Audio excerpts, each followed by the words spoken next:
Most people do not begin searching because they are wise. Usually, life feels ordinary.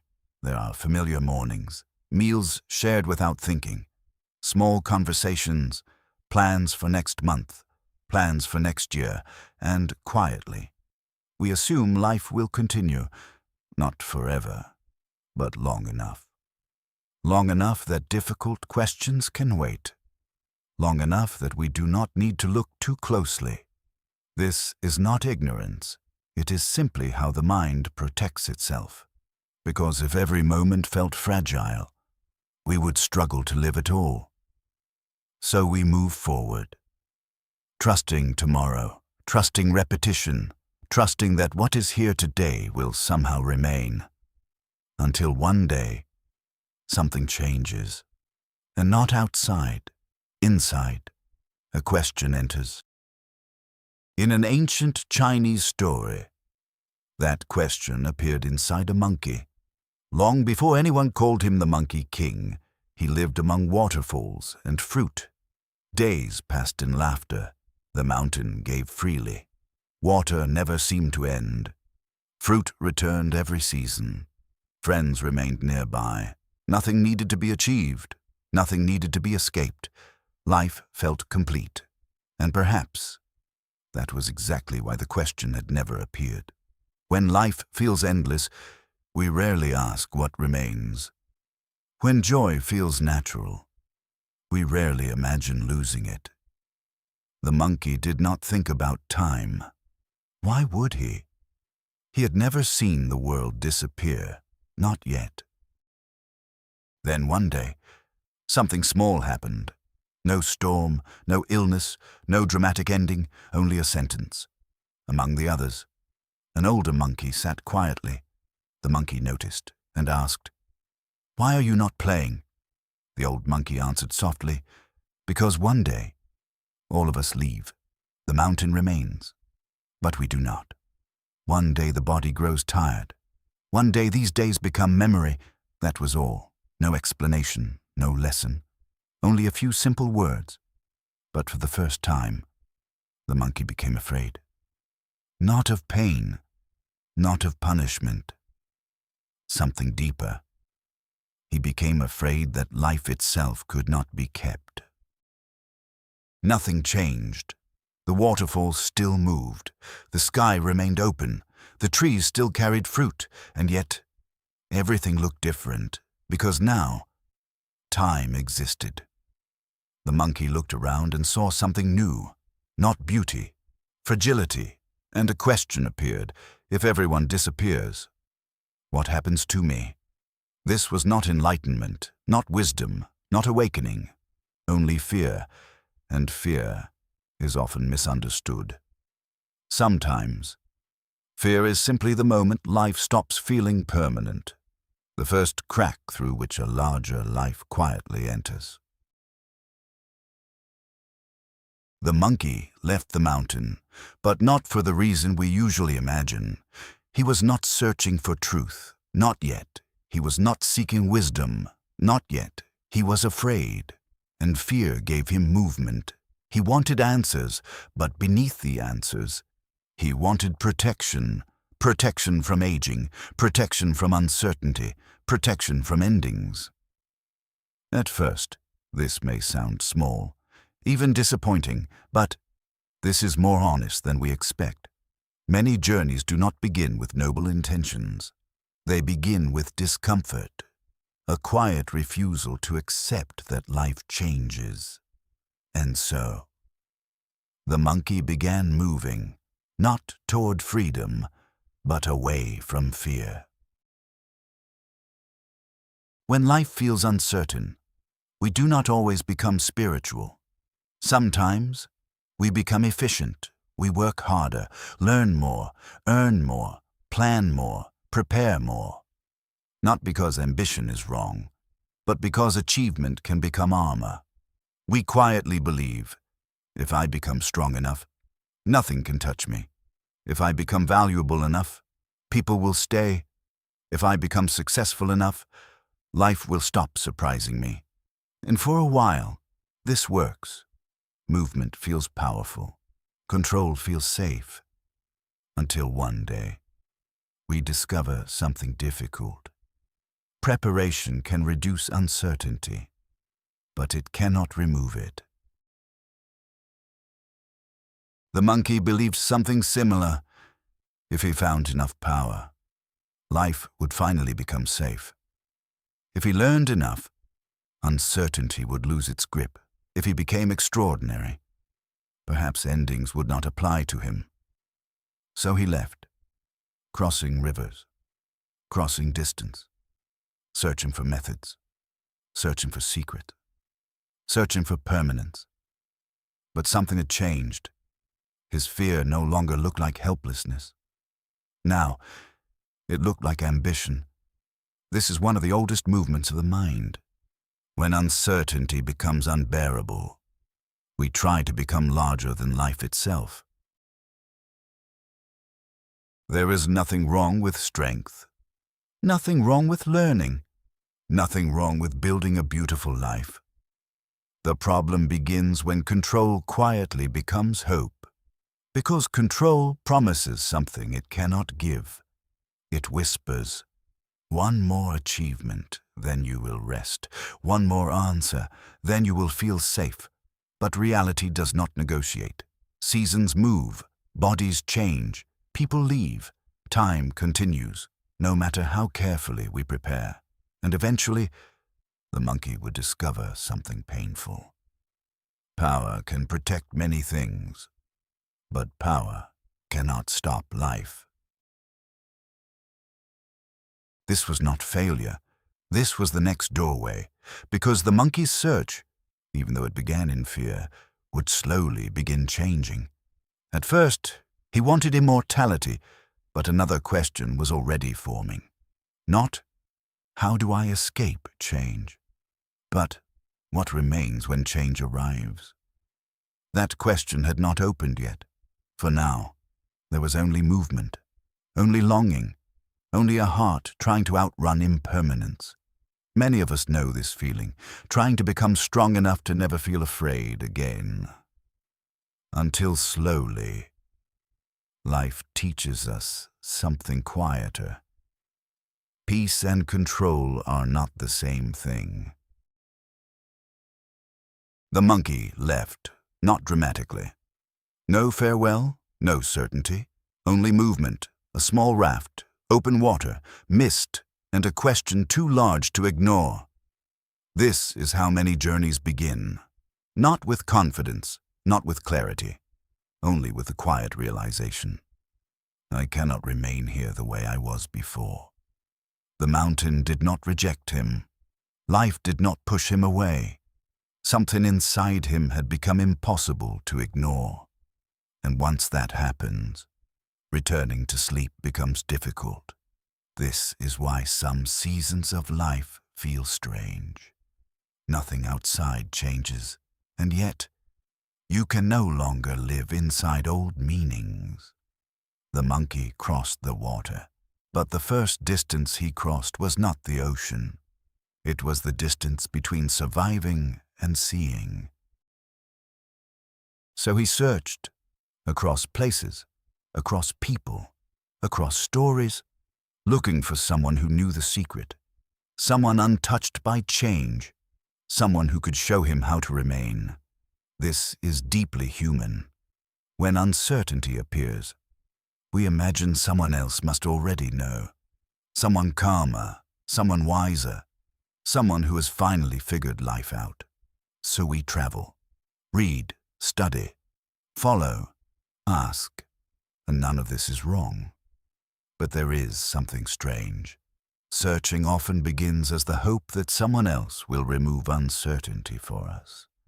And slowly, if the journey continues, search becomes something else.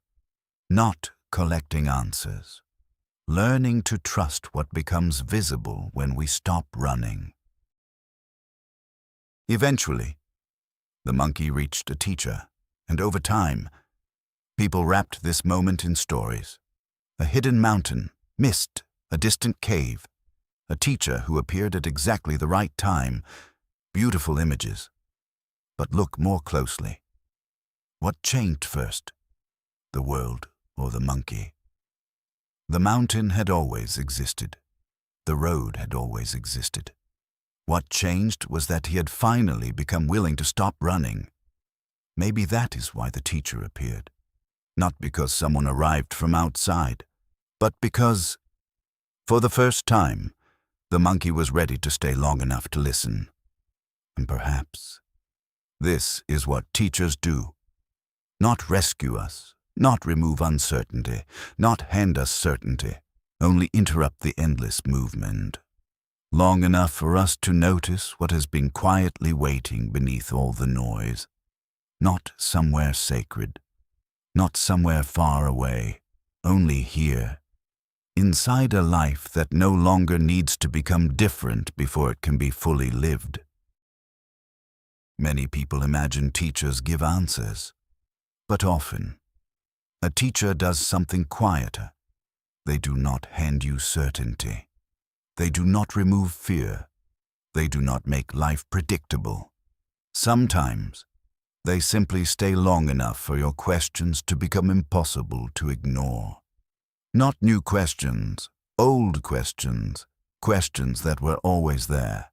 Beneath achievement, beneath distraction, beneath movement, the monkey believed he crossed oceans to meet someone extraordinary.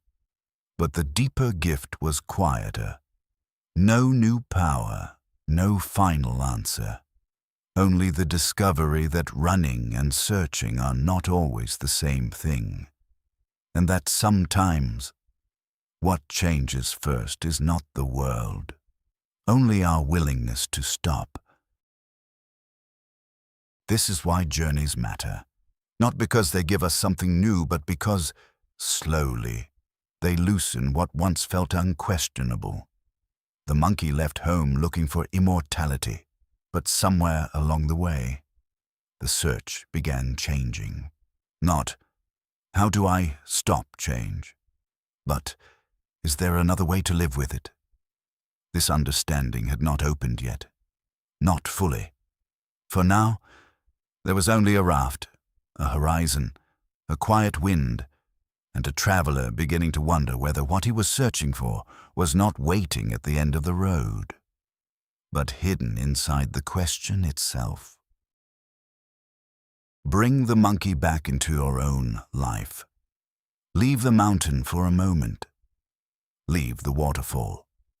Leave the ancient story. Look at your own days. Because your mountain may not have been a mountain at all. It may have been a role you learned to protect. The strong one, the capable one, the one who keeps things together, or perhaps it was a relationship, a dream, an identity, something that slowly became, this is who I am. And then something shifted, not because you failed, not because life became unfair, only because nothing keeps its shape forever, and suddenly, you realized you could not keep holding life in the form that once made you feel safe. And perhaps, what frightened you was never loss itself. Loss belongs to life. Things arrive, things leave, seasons turn. That part was always there.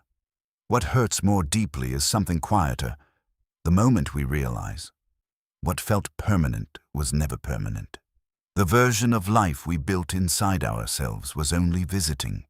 And maybe that is why change feels unbearable. Not because reality broke, but because certainty did. And when certainty loosens, something inside asks, if this disappears, what have I been standing on? So what do we do? Usually, we move faster, search harder, learn more, plan more, improve more, become more. As though somewhere ahead, there is finally a version of life that will stop asking things from us. Notice, how long have you been moving? And if you arrived, truly arrived, would fear disappear? Or would the mind quietly begin building again? The monkey crossed oceans. Many of us cross years, but some questions do not become quieter just because we travel farther. So for a moment, do nothing. Do not improve. Do not solve. Do not become. Just stay. Long enough to ask a different question. If everything changes, what remains? Not as philosophy, not as belief, as experience. When thoughts move, what notices? When emotions rise, what does not move with them? When identities shift, what continues? Do not answer quickly. Questions like these rarely open through thinking. They open through staying. The monkey thought he was searching for immortality, but slowly, the search began changing. Not a stronger identity, not endless control, not escape. Something quieter, something that did not depend on life staying still. And this may be why the journey mattered. Not because he found something new, but because, slowly, he stopped asking, "How do I make life stay?" and began asking, "What remains when life does not?" Pause. Leave the question open. Do not answer the question. Not tonight. Some questions become smaller when they are solved. Questions like this become deeper when they are lived. The monkey did not need an answer in that moment. He only needed to remain long enough for the question to change him. And that is true for us as well. Not every fear asks to disappear. Not every uncertainty asks to be resolved. Some experiences ask for something quieter. Not understanding, not certainty, only presence, only the willingness to stay for one breath longer than we usually do. And now, leave the monkey where he is tonight, on a raft, between the mountain already behind him and the world he has not yet seen. Many lives know this place, the place between what was and what comes next, the place where certainty loosens, the place where fear arrives.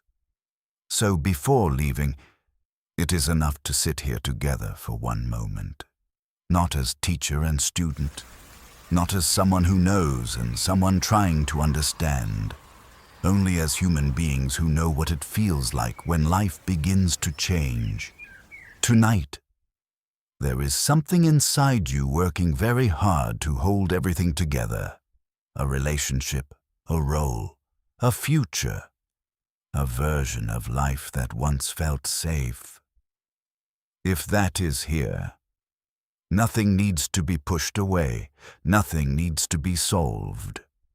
Only one thing is asked, to remain a little longer with what is here.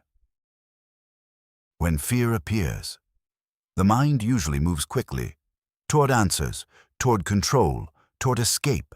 But sometimes, another path is possible.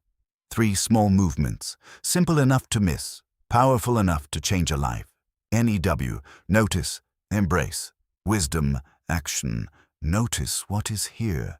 Embrace what has already arrived, and choose one small action that comes from wisdom rather than fear.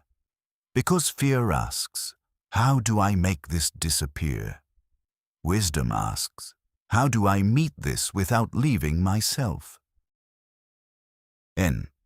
Notice. So begin here. Notice what is present, not the story, not the explanation, only the experience itself. Where does fear live tonight? In the chest, the throat, the stomach, the shoulders? Is it tight, heavy, restless, warm?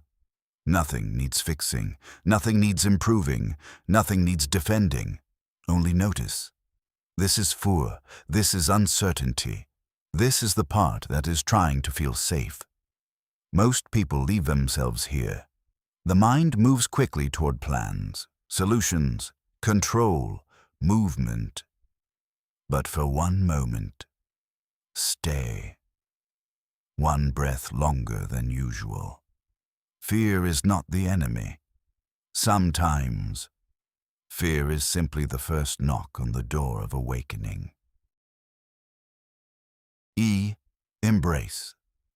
Now, instead of pushing the experience away, make room for it, not because fear is correct, not because the story is true, but because this moment has already arrived, and fighting reality has never created peace. Take one slower breath and allow the experience to be here for this breath. Nothing has gone wrong. Nothing needs to become different before this moment can be met. This is what embracing means. Not agreement, not surrender, only the willingness to stop fighting what is already here. The monkey suffered not because fear appeared. He suffered because he believed it had to be outrun.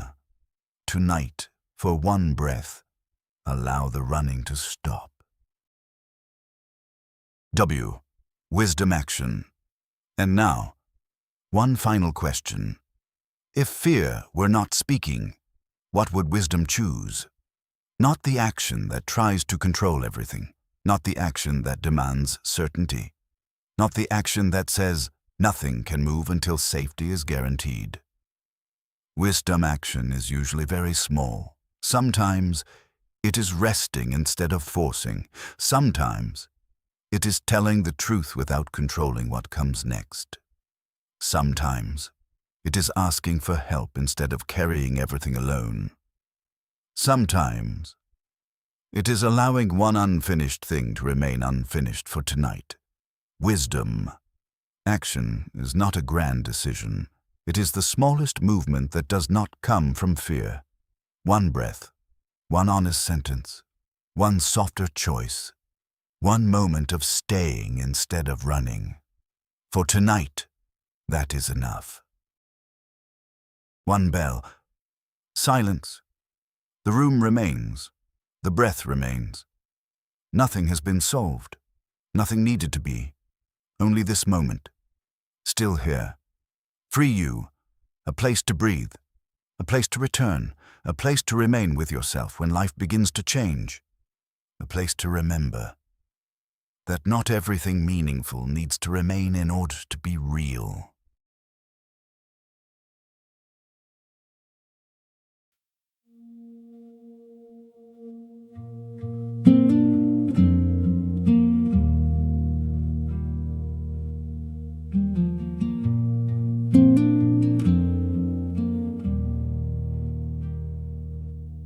I spend my days building a mountain tall,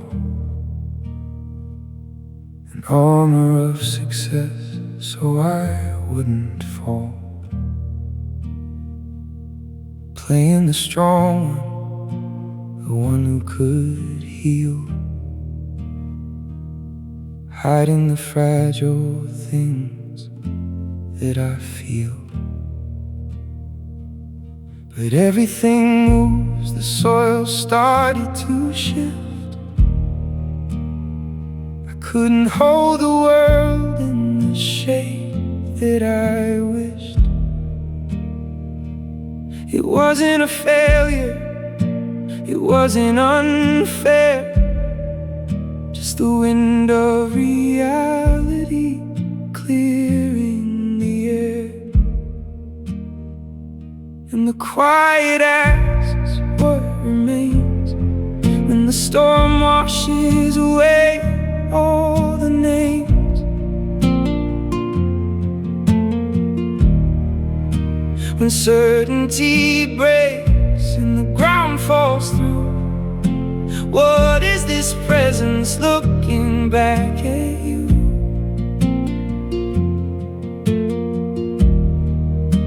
You don't have to run, you don't have to be more. Just stay long enough at the first door.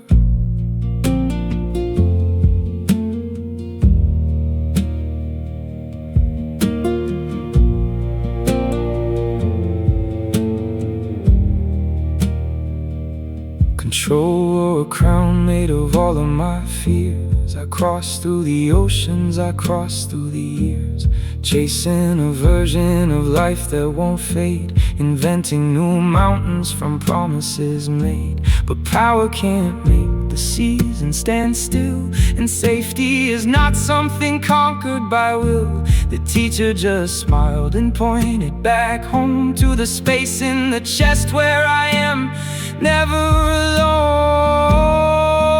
In the quiet asked what remains when the storm washes away all the names. When certainty breaks and the ground falls through, what is this presence looking back at you?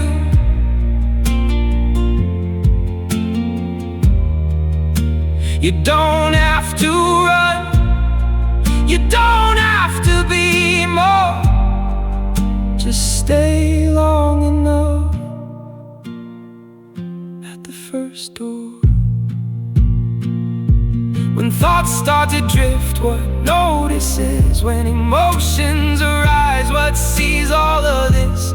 Not a religion, not a grand plan, just a small ember holding the hand of the man. You are the sky, not the clouds passing by. You are the breath, not the tear in the eye. Leave the raft on the shore, let the water grow still.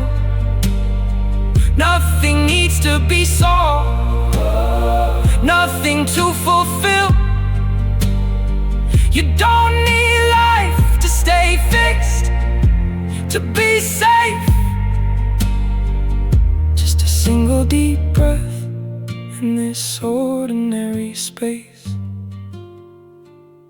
One bell, silence, a small ember stays. Ooh, it just stays.